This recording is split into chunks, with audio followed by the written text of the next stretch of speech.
Over the last few years, AI systems have become astonishingly good at turning text prompts into videos. At the core of how these models operate is a deep connection to physics.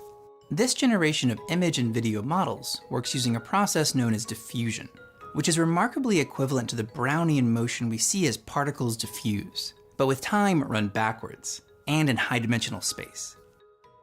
As we'll see, this connection to physics is much more than a curiosity. We get real algorithms out of the physics that we can use to generate images and videos. And this perspective will also give us some really nice intuitions for how these models work in practice. But before we dive into this connection, let's get hands-on with a real diffusion model. While the best models are closed source, there are some compelling open source models. This video of an astronaut was generated by an open source model called WAN 2.1. We can add to our prompt and have our astronaut hold a flag, hold a laptop, or hold a meeting. If we cut down our prompt to just an astronaut, we get this. And if we cut down our prompt to nothing, we interestingly still get this video of a woman. If we dig into our WAN model's source code, we'll find that the video generation process begins with this call to a random number generator, creating a video where the pixel intensity values are chosen randomly. Here's what it looks like. From here, this pure noise video is passed into a transformer. This is the same type of AI model used by large language models like ChatGPT. But instead of outputting text, this transformer outputs another video that now looks like this. Still mostly noise, but with some hints of structure. This new video is added to our pure noise video and then passed back into the model again, producing a third video that looks like this. This process is repeated again and again. Here's what the video looks like after 5 iterations, 10, 20, 30, 40, and finally 50. Step by step, our transformer shapes pure noise into incredibly realistic video. But what exactly is the connection to Brownian motion here? And how is our model able to use text inputs so expressively to shape noise into what our prompt describes? In this video, we'll unpack diffusion models in 3 parts. First, we'll look at a 2021 OpenAI paper and model called CLIP. As we'll see, CLIP is really 2 models, a language model and a vision model, that are trained using a clever learning objective that allows them to learn this really powerful shared space between words and pictures. Experimenting with this space will help us get a feel for the high-dimensional spaces that diffusion models operate in. But learning a shared representation is not enough to generate images. From here, we'll look at the diffusion process itself. At a high level, diffusion models are trained to remove noise from images or videos. However, if you dig into the landmark papers in the field, you'll find that this naive understanding of diffusion really doesn't hold up in practice. In this section, we'll dig into the connection between diffusion models and diffusion processes in physics. This connection will help us understand how these models really work in practice, and give us some powerful theory for dramatically speeding up image and video generation. Finally, we'll bring these worlds together and see how approaches like CLIP are combined with diffusion models to condition and guide the generation process towards the videos we ask for in our prompts. 2020 was a landmark year for language modeling. New results in neural scaling laws and OpenAI's GPT-3 showed that bigger really was better. Massive models trained on massive datasets had capabilities that simply didn't exist in smaller models. It didn't take long for researchers to apply similar ideas to images. In February 2021, a team at OpenAI released a new model architecture called CLIP, trained on a dataset of 400 million image and caption pairs scraped from the internet. CLIP is composed of 2 models, one that processes text and one that processes images. The output of each of these models is a vector of length 512, and the central idea is that the vectors for a given image and its caption should be similar. To achieve this, the OpenAI team developed a clever training approach. Given a batch of image caption pairs, for example, our batch could contain a picture of a cat, a dog, and me, with the captions a photo of a cat, a photo of a dog, and a photo of a man. We then pass our 3 images into our image model, and our 3 captions into our text model. We now have 3 image vectors and 3 text vectors. And we would like the vectors for the matching image caption pairs to be similar. The clever idea from here is to make use of the similarity not just between the corresponding images and captions, but between all image caption pairs in the batch when training our models. If we arrange our image vectors as the columns of a matrix, and our text vectors as the rows, the pairs of vectors along the diagonal of our matrix correspond to matching images and captions, and all the pairs off diagonal are non-matching images and captions. The clip training objective seeks to maximize the similarity between corresponding image-caption pairs, while simultaneously minimizing the similarity between non-corresponding image-caption pairs. The C in clip stands for contrastive, because the model learns to contrast matching and non-matching image-caption pairs. The clip algorithm measures similarity between vectors using a metric called cosine similarity. Geometrically, we can think of each of these vectors as pointing in some direction in high-dimensional space. Cosine similarity measures the cosine of the angle between our vectors in this space. So if our text and image vector point in the same direction, the angle between our vectors will be 0, resulting in a maximum value for our cosine similarity score of 1. So the image and text models that make up clip are trained to maximize the alignment of related images and captions in this shared high-dimensional space, while minimizing the alignment between unrelated images and captions. The learned geometry of this shared vector space, known as a latent or embedding space, has some really interesting properties. If I take two pictures of myself, one not wearing a hat and one wearing a hat, and pass both of these into our clip image model, we get two vectors in our embedding space. Now if I take the vector corresponding to me wearing a hat, and subtract the vector of me not wearing a hat, we get a new vector in our embedding space. Now what text might this new vector correspond to? Mathematically, we took the difference of me wearing a hat and me not wearing a hat. We can search for corresponding text by passing a bunch of different words into our text encoder, and for each computing the cosine similarity between our newly computed difference vector and the text vector. Testing a set of a few hundred common words, the top ranked match with a similarity of 0.165 is the word hat, followed by cap and helmet.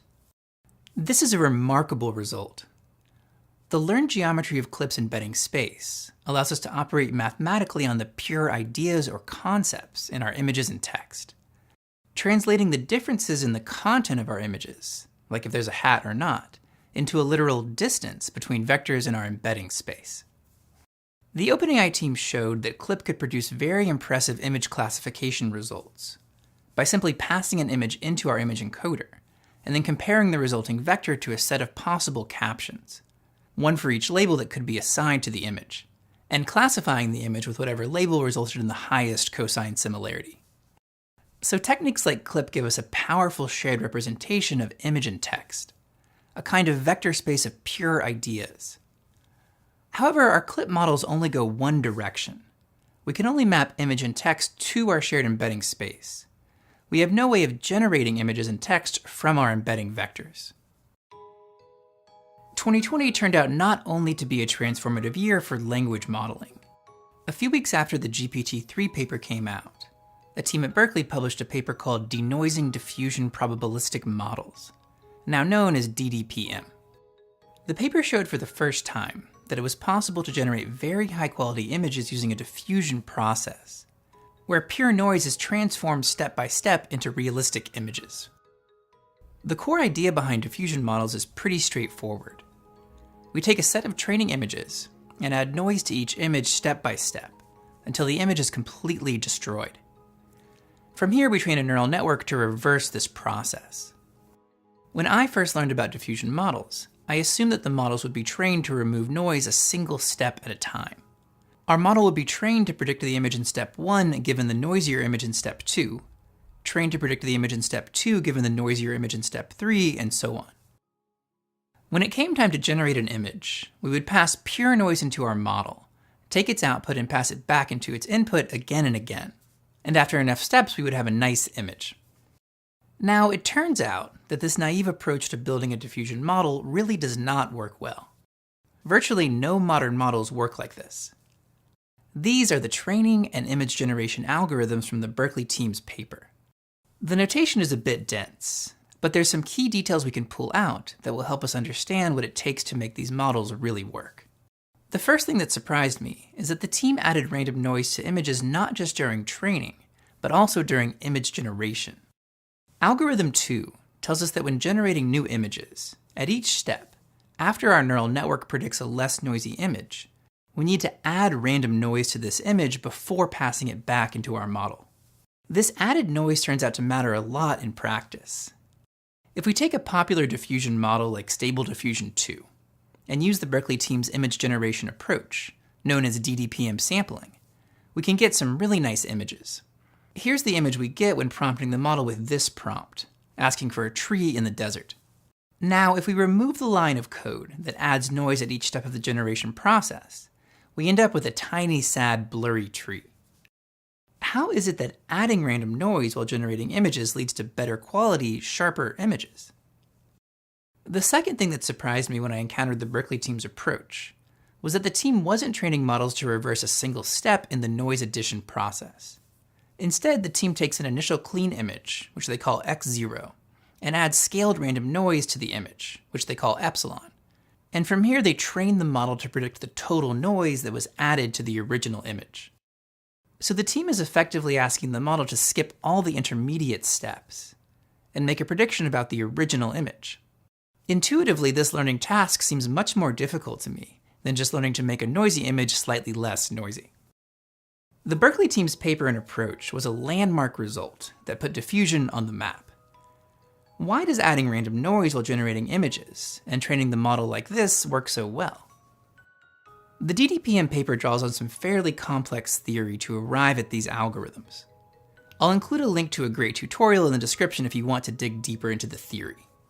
Happily, it turns out that there's a different but mathematically equivalent way of understanding what diffusion models are really learning, that we can use to get a visual and intuitive sense for why the DDPM algorithms work so well. The key will be thinking of diffusion models as learning a time-varying vector field. This perspective also leads to a more general approach called flow-based models, which have become very popular recently. To see how diffusion models learn this time-varying vector field, let's temporarily simplify our learning problem. One way to think about an image is as a point in high-dimensional space, where the intensity value of each pixel controls the position of the point in each dimension. If we reduce the size of our images to only 2 pixels, we can visualize the distribution of our images by plotting the pixel intensity value of our first pixel on the x-axis of a scatter plot, and the pixel intensity of our second pixel on the y-axis. So an image with a black first pixel and a white second pixel would show up at x equals 0 and y equals 1 on our scatter plot, and an all-white image would be at 1, 1, and so on. Now, real images have a very specific structure in this high-dimensional space. Let's create some structure for our points in our lower 2-dimensional space for our diffusion model to learn. The exact structure we choose doesn't matter too much at this point. Let's start with a spiral shape like this. The core idea of diffusion models, adding more and more noise to an image and then training a neural network to reverse this process, looks really interesting from the perspective of our 2D toy data. When we add random noise to an image, we're effectively changing each pixel's value by a random amount. In our toy 2D dataset, where the coordinates of a point correspond to that image's pixel intensity values, adding random noise is equivalent to taking a step in a randomly chosen direction. As we add more and more noise to our image, our point goes on a random walk. This process is equivalent to the Brownian motion that drives diffusion processes in physics, and is where diffusion models get their name.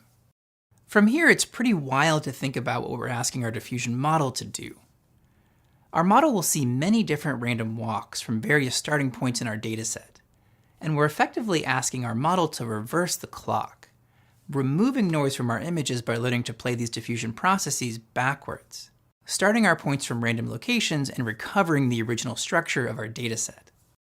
How can our model learn to reverse these random walks?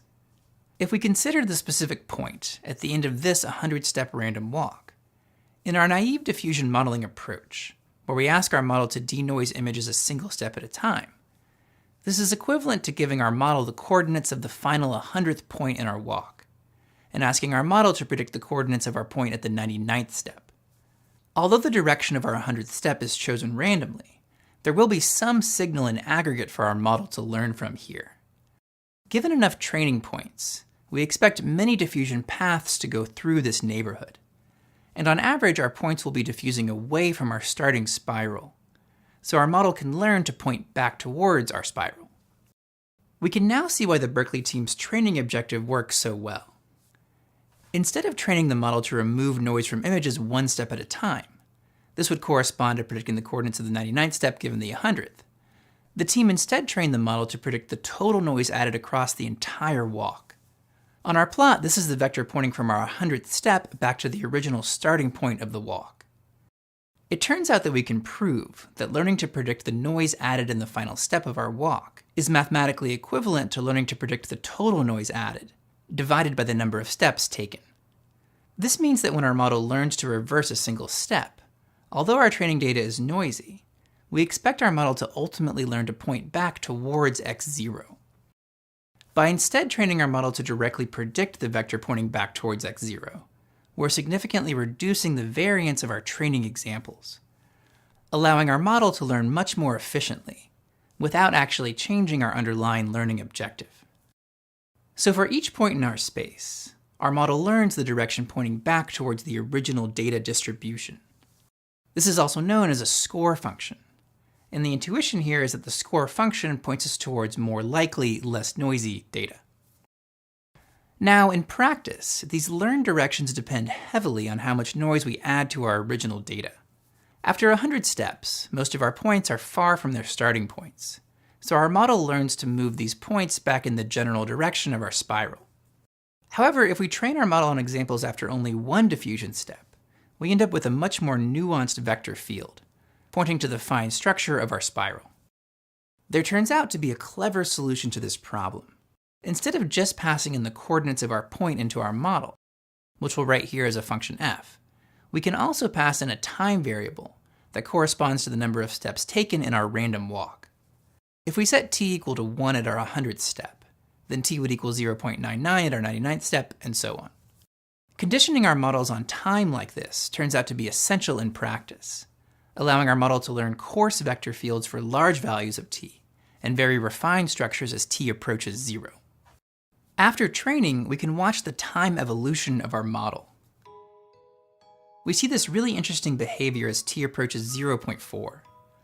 Our learned vector field suddenly transitions from pointing towards the center of the spiral to pointing towards the spiral itself. It feels like a phase change. We're now in a great position to resolve the final mystery of the DDPM paper. How is it that adding random noise at each step while generating images leads to better quality, sharper images? Let's follow the path of a single point guided by the DDPM image generation algorithm. On our 2D dataset, generating an image is equivalent to starting at a random location and working our way back to our spiral. Starting at a randomly chosen location of x equals minus 1.6 and y equals 1.8, our model's vector field points us back towards our spiral. Following the DDPM algorithm, we take a small step in the direction returned by our model and add scaled random noise, which effectively moves our point in a random direction. We'll color the steps driven by our diffusion model in blue and our random steps in gray. Note that the scale of the random step may seem large, but following our DDPM algorithm, the size of our random steps will come down as we progress. Repeating this process for 64 steps, our particle jumps around quite a bit due to both our learned vector field changing and our random noise steps, but ultimately lands nicely on our spiral. Repeating this process for a point cloud of 256 points, our reverse diffusion process starts out looking like absolute chaos, but does converge nicely, with most points landing on our spiral. Now, what happens if we remove the noise addition steps? Running our reverse diffusion process again without the random noise step, all of our points quickly move to the center of our spiral, and then make their way towards a single inside edge of the spiral. This result can help us make sense of why we saw a sad blurry tree earlier when we removed this random noise step. Instead of capturing our full spiral distribution, as we did when we included a noise step, all of our generated points end up close to the center or average of our spiral. In the space of images, averages look blurry. Conceptually, we can imagine different parts of our spiral corresponding to different images of trees in the desert. And when we remove the random noise steps from our generation process, our generated images end up in the center or average of these images, which looks like a blurry mess. Now, note that the analogy between our toy dataset and high-dimensional image dataset breaks down a bit here. If all the points on our spiral correspond to realistic images, since our generated points do still end up landing on our 2D spiral, we would expect these generated points to still look like real images, but likely with less diversity than we would want. However, in the high-dimensional space of images, it appears that our image generation process doesn't quite make it to the manifold of realistic images, resulting in a blurry, non-realistic image. This prediction of the average is not a coincidence. It turns out that we can show mathematically that our model learns to point to the mean or average of our dataset, conditioned on our input point and the time in our diffusion process. One way to arrive at this result is to show that given the noise we add in our forward process is Gaussian, for sufficiently small step sizes, our reverse process will also follow a Gaussian distribution, where our model actually learns the mean of this distribution. Since our model just predicts the mean of our normal distribution, to actually sample from this distribution, we need to add zero mean Gaussian noise to our model's predicted value, which is precisely what the DDPM image generation process does when we add random noise after each step. We can see this mean learning behavior most clearly early in our reverse diffusion process, when t is close to 1 and our training points are far from our spiral. Our model's learned vector field points towards the center or average of our dataset. So adding random noise during image generation falls nicely out of theory, and in practice prevents all our points from landing near the center or average of our dataset. The DDPM paper put diffusion models on the map as a viable method of generating images, but the diffusion approach did not immediately see widespread adoption. A key issue with the DDPM approach at the time was the high compute demands of the large number of steps required to generate high-quality images, since each step required a complete pass through a potentially very large neural network. A few months later, a pair of papers from teams at Stanford and Google show that it's remarkably possible to generate high-quality images without actually adding random noise during the generation process, significantly reducing the number of steps required. The DDPM image generation process we've been looking at can be expressed using a special type of differential equation known as a stochastic differential equation. This first term represents the motion of our point driven by our model's vector field, and the second term represents the random motions of our point. Adding these terms together, we get the overall motion of our point at each step, dx. From here, we can consider how the distribution of all of our points evolves over time, where the motion of each point is governed by this stochastic differential equation. This problem has been well studied in physics. Using a key result from statistical mechanics known as the Fokker-Planck equation, the Google Brain team showed that there's another differential equation, this time an ordinary differential equation with no random component, that results in the same exact final distribution of points as our stochastic differential equation. This result gives us a new algorithm for generating images using our model's learned vector fields that does not require taking random steps along the way. Exactly how our ordinary differential equation maps to an image generation algorithm is a bit technical. I'll leave a link to a tutorial in the description. The key result here, though, is that we end up with something that looks very similar to our DDPM image generation process, but without the random noise addition at each step, and with a new scaling for the sizes of steps that we take. This approach is generally known as DDIM. The scaling of our step sizes, and especially how these step sizes vary throughout our reverse diffusion process, matters a lot in practice. When we just removed the random noise steps from our DDPM generation algorithm earlier, all of our points ended up near the mean of our data, and we saw blurry results for our generated images. Switching to our DDIM approach, we now have smaller scaling for our step sizes that allow our trajectories to better follow the contour lines of our vector field and land nicely on the correct spiral distribution. And applying our DDIM algorithm to our tree in the desert example, we're now able to generate nice results. Comparing to our original DDPM algorithm that required random steps, DDIM remarkably does not require any changes to model training, but is able to generate high-quality images in significantly fewer steps, completely deterministically. Note that the theory does not tell us that our individual images or points on our spiral will be the same, but instead that our final distribution of points or images will be the same, regardless of whether we use our stochastic DDPM algorithm or our deterministic DDIM algorithm. The WAN model we saw earlier uses a generalization of DDIM called flow matching. By early 2021, it was clear that diffusion models were capable of generating high-quality images, and thanks to image generation methods like DDIM, it was possible to generate these images without using enormous amounts of compute. However, our ability to steer the diffusion process using text prompts was still very limited. Earlier, we saw how CLIP was able to learn a powerful shared representation of images and text by concurrently training image and text encoder models. However, these models only go one way, converting text or images into embedding vectors. These two problems potentially fit together in a really interesting way.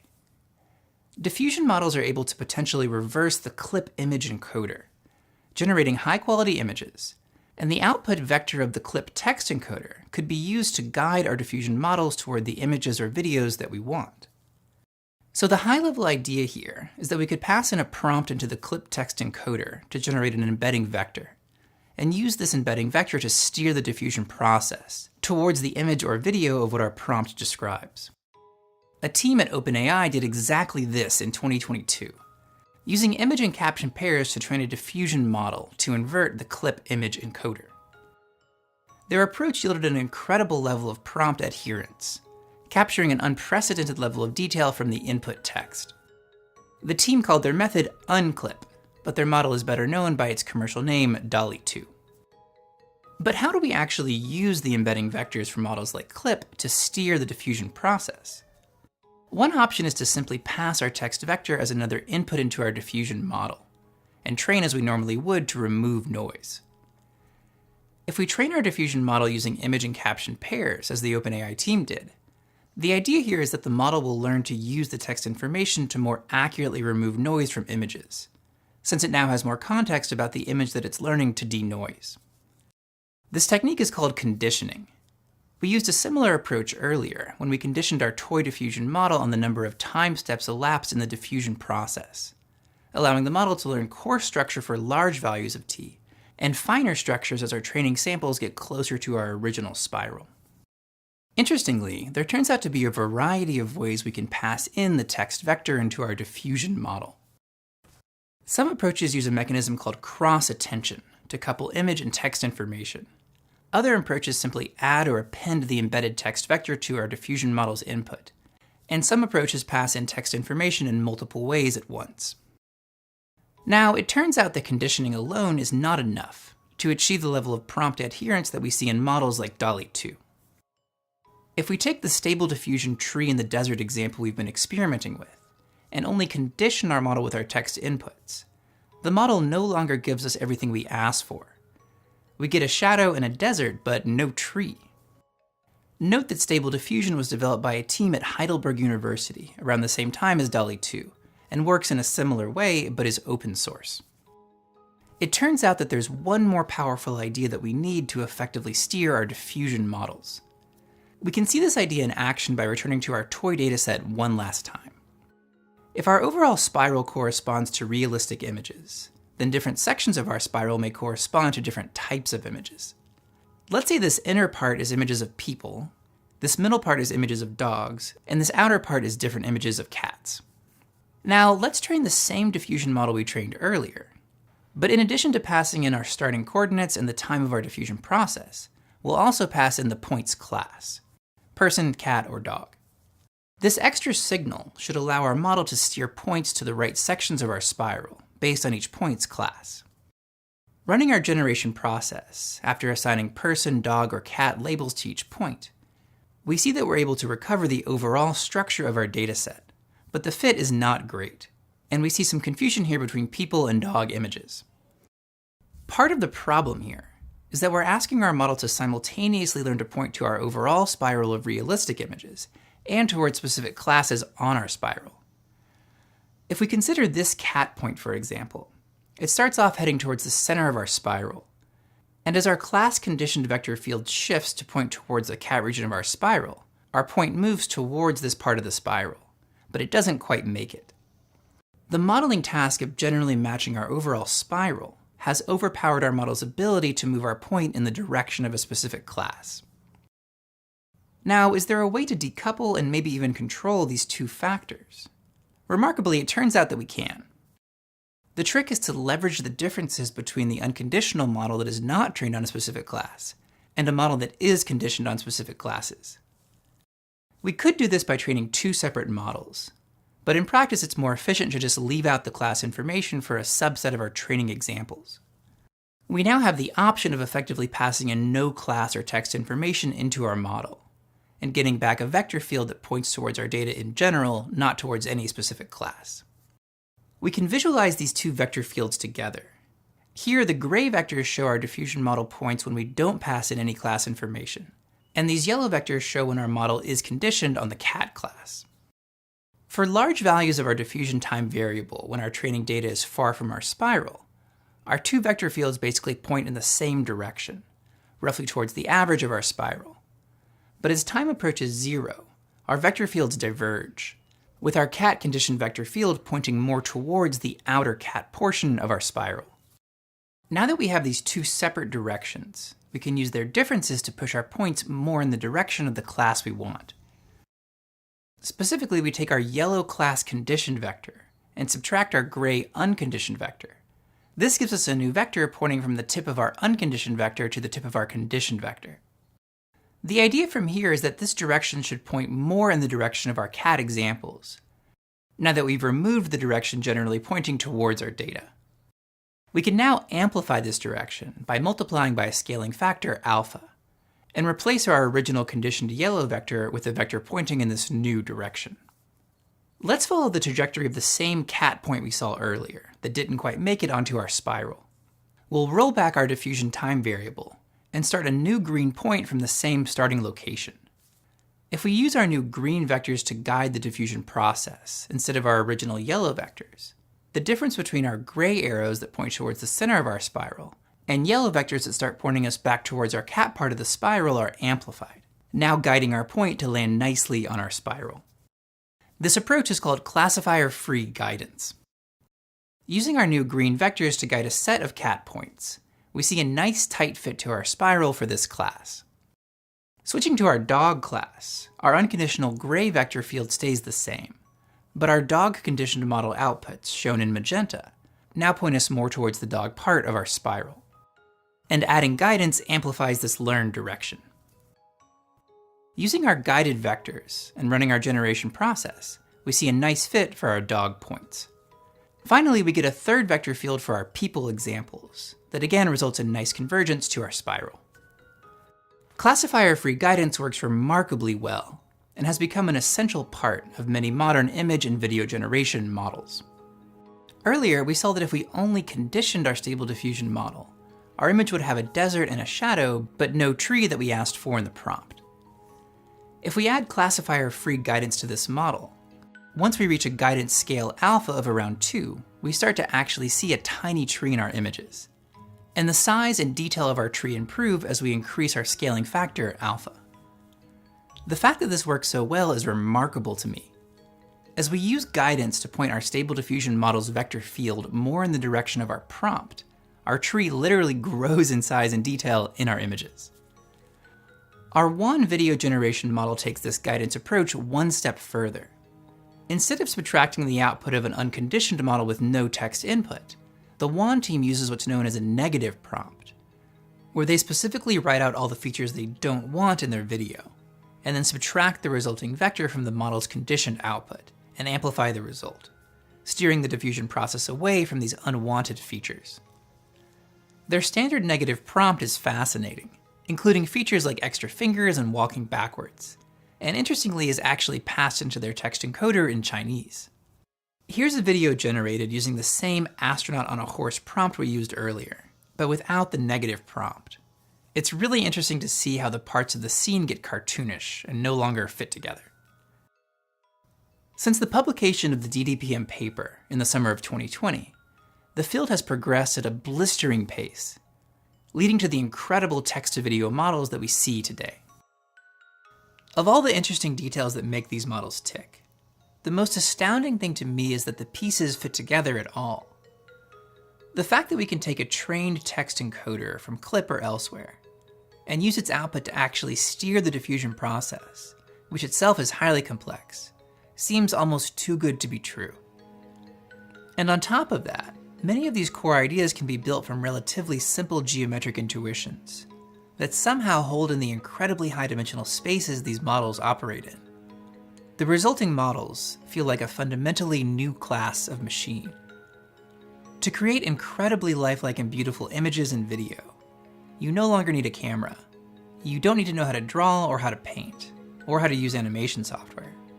All you need is language.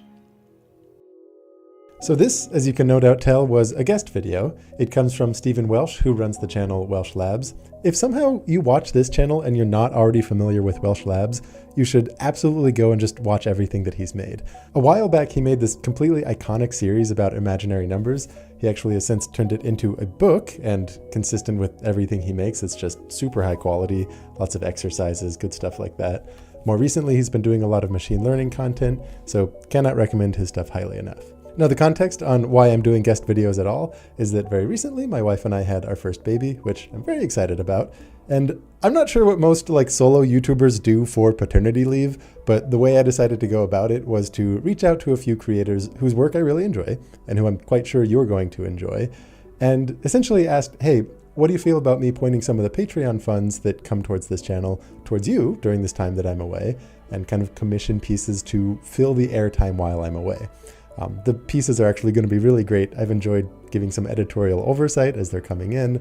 We've got statistical mechanics, we've got machine learning, even some modern art. It's going to be a good time. The next guest video is going to be about a combination of modern art and group theory. It's actually very fun. And like all the other videos on this channel, if you're a Patreon supporter, you can get early views of these ones and provide some feedback before they go live. Until then, I hope you thoroughly enjoy binge watching Welsh Labs, and again, consider buying the things that he makes. There is just as much thought and care put into those as there is into the videos.